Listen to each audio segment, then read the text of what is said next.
Welcome to the Painting Coach, and today I am very excited as we are going on a quest. That's right, a Warhammer Quest into the Darkwater. Now, despite being in the hobby for many years, this is my first ever Warhammer Quest, so I'm very excited to have a look what's in the box and see all of the exciting content, and I'm actually really looking forward to playing it with some of my friends as well. Of course, a huge thank you to Games Workshop for sending me the box out early. Let's have a look what's inside. All right, let's jump into the instructions for Warhammer Quest Darkwater. So you've got all your sprues there. So we've got 1, 2, 3, 4, 5, 6, 7 sprues. So look forward to having a look at those. And then we've got our build instructions. So first up, we've got Edmark Valoran. Now these are all easy to build models as well. I'm not a huge fan of easy to build models because I don't find that they push fit quite well together.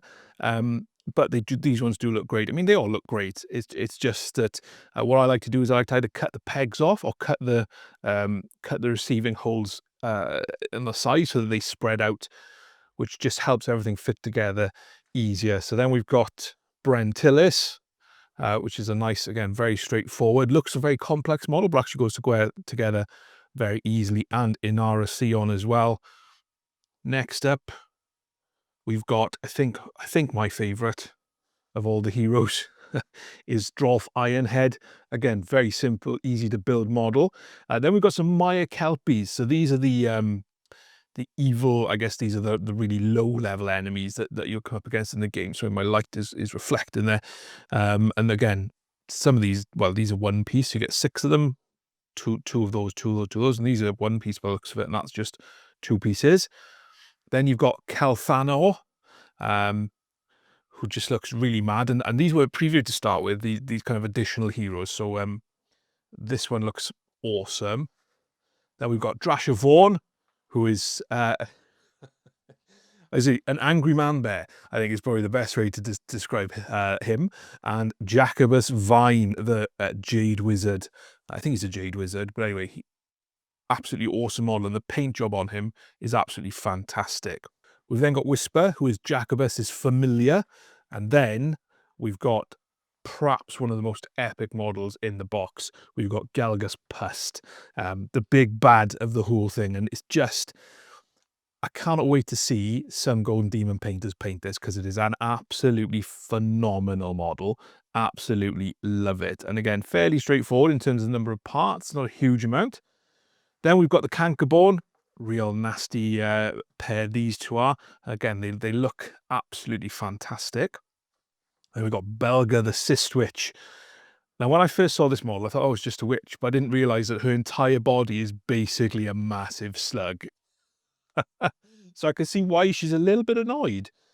We've then got Mulgoth the Cleaver, who a lot of people have said that Mulgoth the Cleaver is one of their favourite models from the box. And again, this is another one which I think is going to be a fantastic model for things like Golden Demon.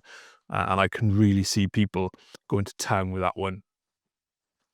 We then have the Blight Templars. Again, another set of fantastic models. Corrupted Knights, Protectors of the Shrine. Again, they look absolutely fantastic. Can't wait to build some of these.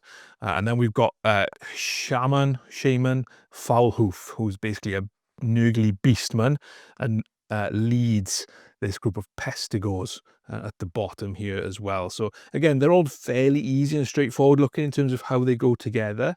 I'm not going to dwell on them too much. But so we've got different weapon options.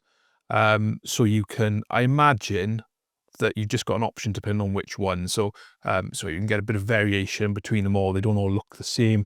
Same here, different shields and different weapons. So again, it's the same base model, but you do get some variation with it, which I think is good because we don't want everything looking the same, do we?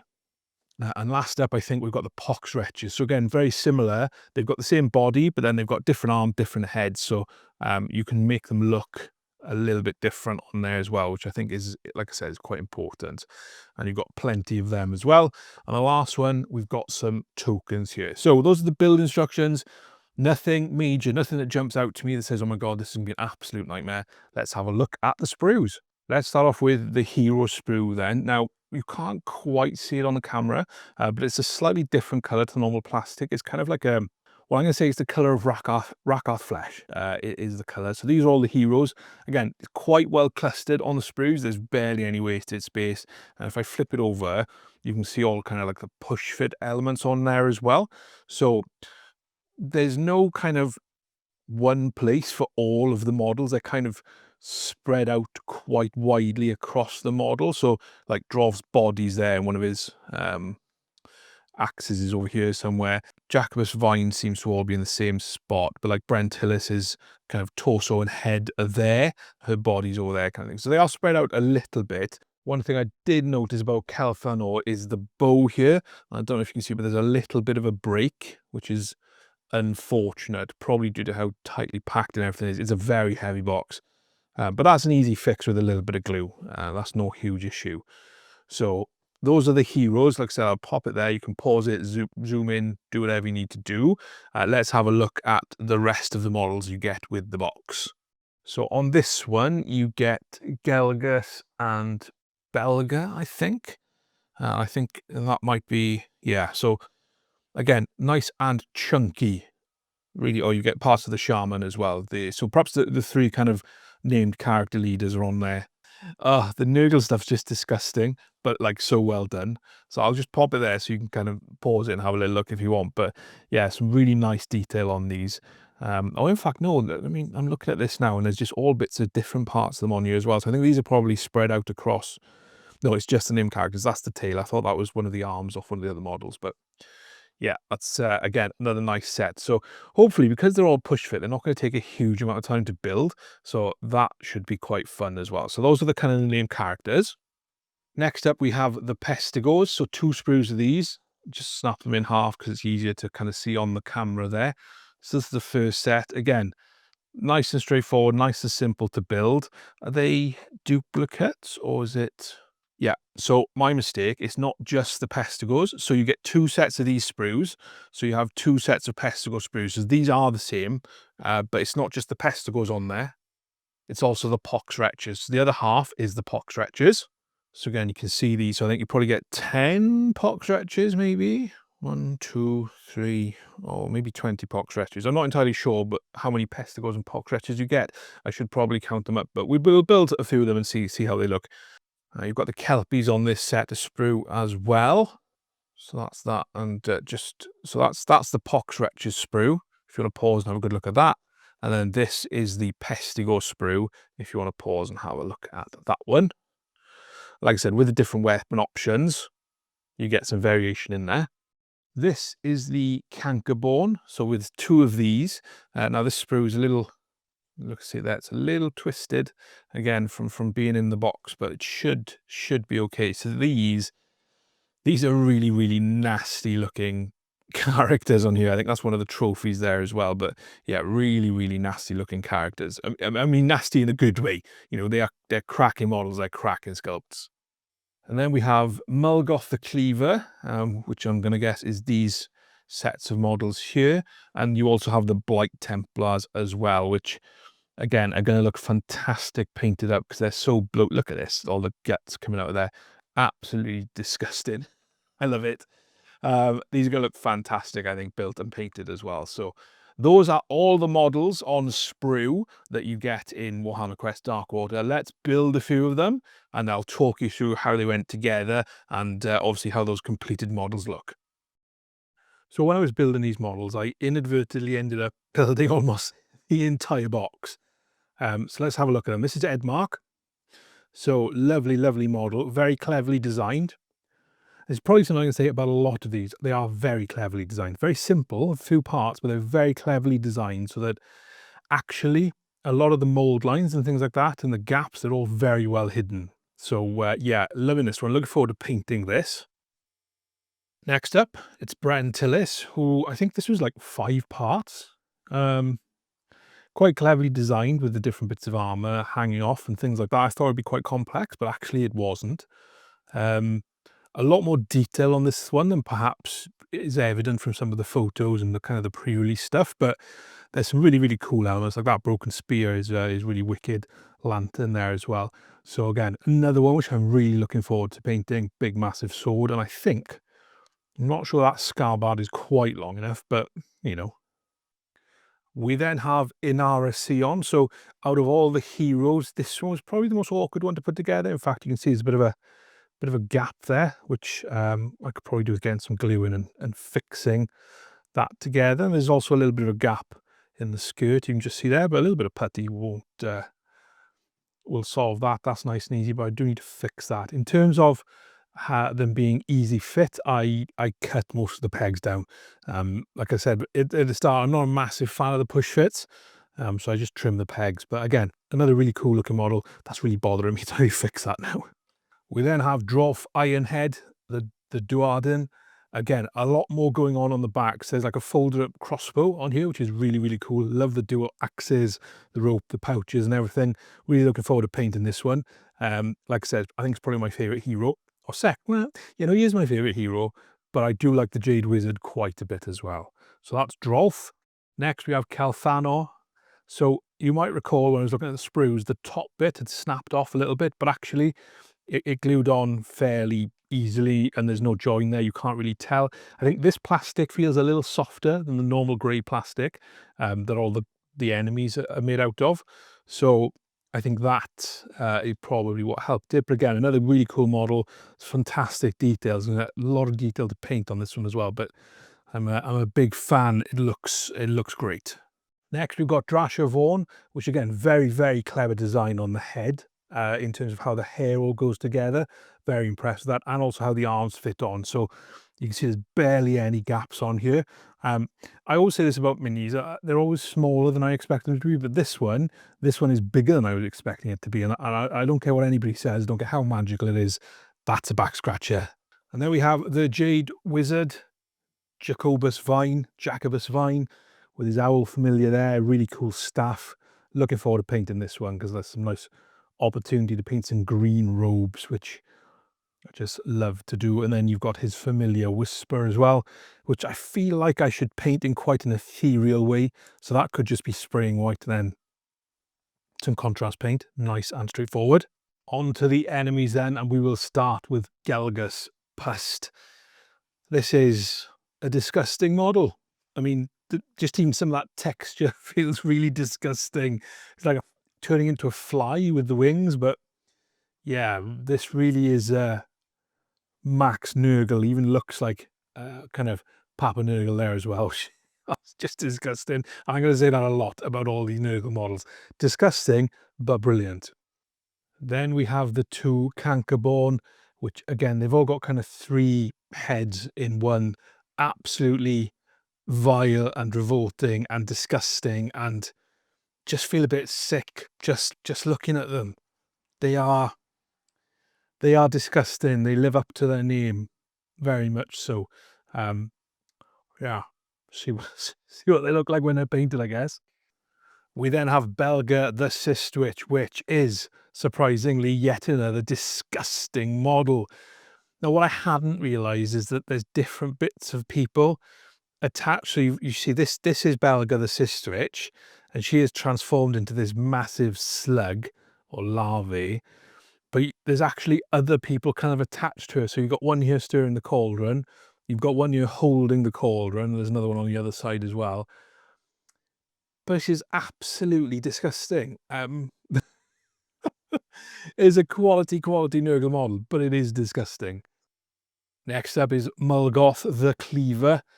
Again, another fantastic Nurgle model. Probably not as disgusting as some of the other ones. You can see a little bit of gap there where the arm goes together, but nothing really major there.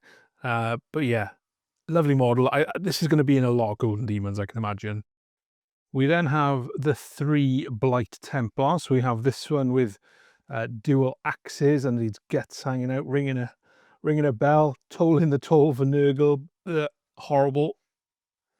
Then we've got this one with kind of like a mace, but it's also a flail.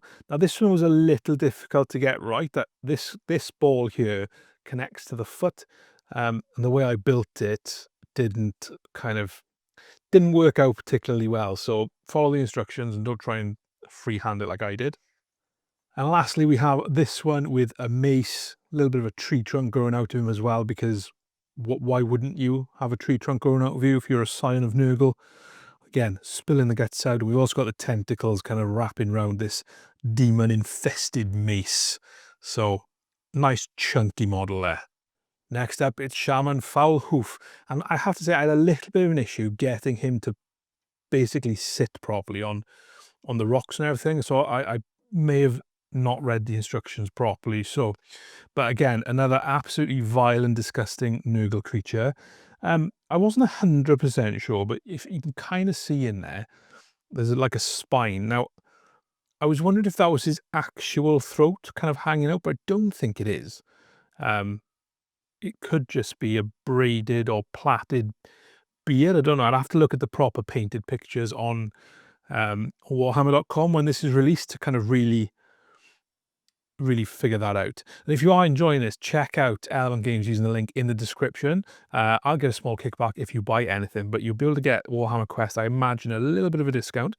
Again, there's no additional cost to you, but it's a really good way of supporting the channel.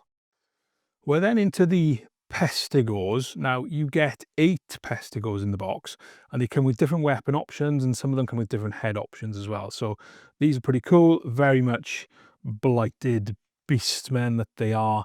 But it's cool seeing some of them with shields, some of them with two-handed weapons as well. But they are really nice models. I'm not sure how easy they're going to be to paint up. Oh, in fact, I've missed something off there. I wonder if he's got a shield to go on his back, perhaps. That could be something I've missed that I need to dig out and stick on. That's a whoopsie for me. Yeah, it probably is a shield, because this one's got a shield on the back. So I better go and check the sprue and add that on.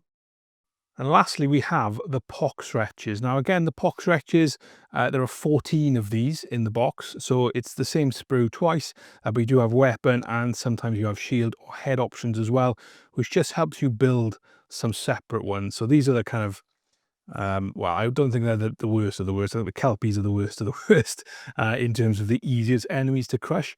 But again, you can see these are completely transformed by the whims of Nurgle.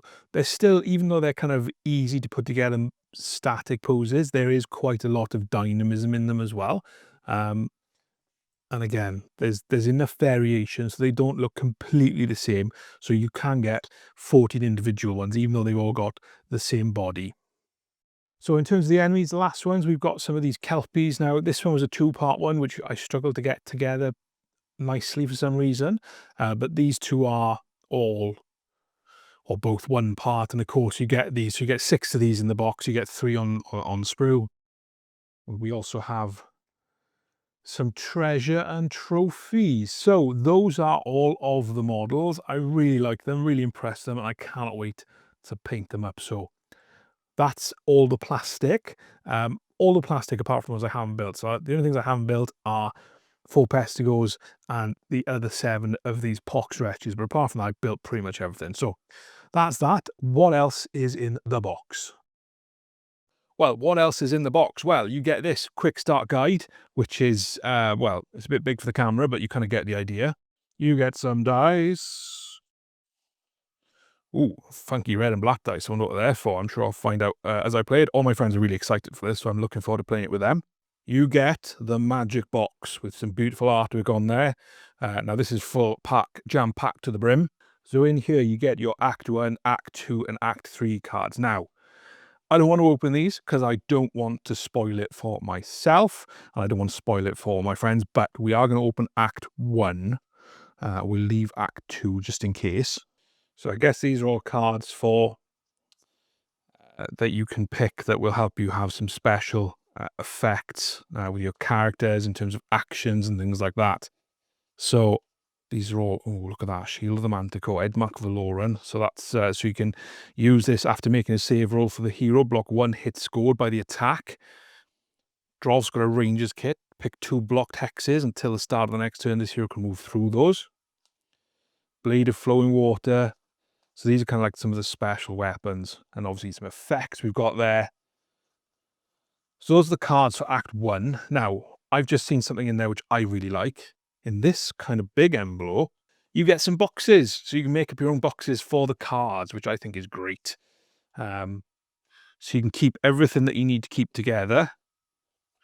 Now, Edmark seems to have a lot. I guess, and these are like the hero boxes. And then you've got the boxes for the cards for certain acts. Some lock stuff. Oof, look at that. Papa Nurgle. So that's for Act 3. So these are quite cool. So you can make them up then, and obviously store all your cards. And look, it says, do not open until you have completed Act 1. Do not open until you've completed Act 2. So I'm going to listen to the cards. You then have a set of more reference cards. So kind of missions that you need to complete. And then you've got basically the cards that have got everything on the character cards that tells you what they all do. Now I'm assuming we'll use all of these throughout the game. These are some of like the main hero cards there as well. Drolf is definitely my favourite. I love Duardin. So there, those as well. There you get some bonus cards, which again, I'm not going to spoil it, so we do not open until you've completed Act 1. There's so much stuff in here. It's bonkers. So you've got your Act 2 cards and your Act 3 cards. Again, we're not going to open them. Then you've got your tokens there, which kind of give you your effects. That's a boat. How cool is that?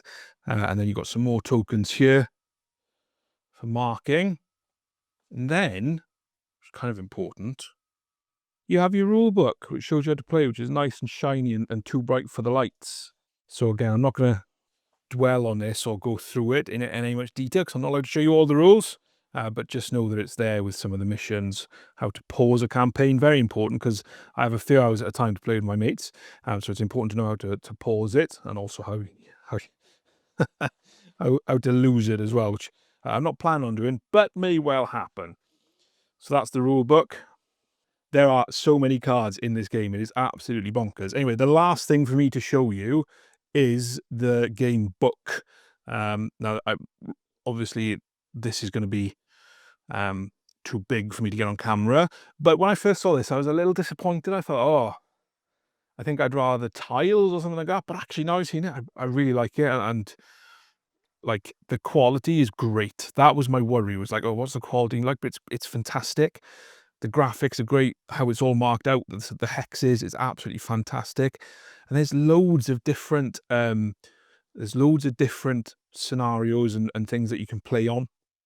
And you can play the maps in different ways as well, which I think is great. So I'm just going to kind of quietly flick my way through this, so you can kind of get an idea of all the different ones. I don't, do you need 3D terrain? Would it make it better? It'd make the box a lot more expensive and it'd give you a lot more to paint. So at least something like this, you can get in, you can get gaming.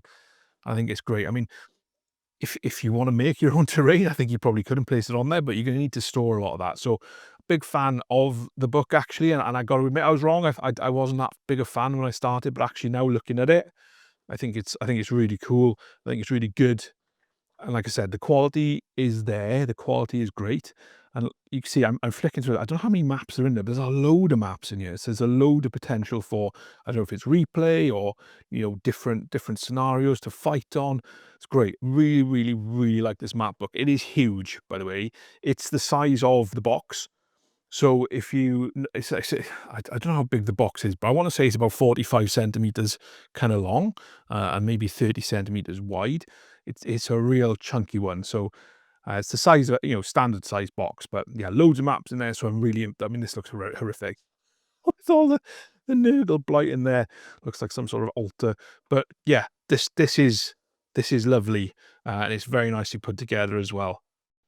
So that is what's inside Warhammer Quest. Now, this is a chunky box. It's a heavy box. There's loads and loads of content. I dare say there may well be some follow-up add-ons and things as well, some expansions. So like I said at the start of this video, I'm really, really excited to play this with some of my friends. I'm really excited to paint some of the models up. There will be painting tutorials on all the hero models. Let me know if there are any specifics that you would like to see down in the comments. So I hope this unboxing was useful. Let me know, are you going to be picking up Warhammer Quest Darkwater? And like I said at the start of the video, I'm really excited about playing some of this with my friends. So thank you so much for watching. I really hope that this was useful.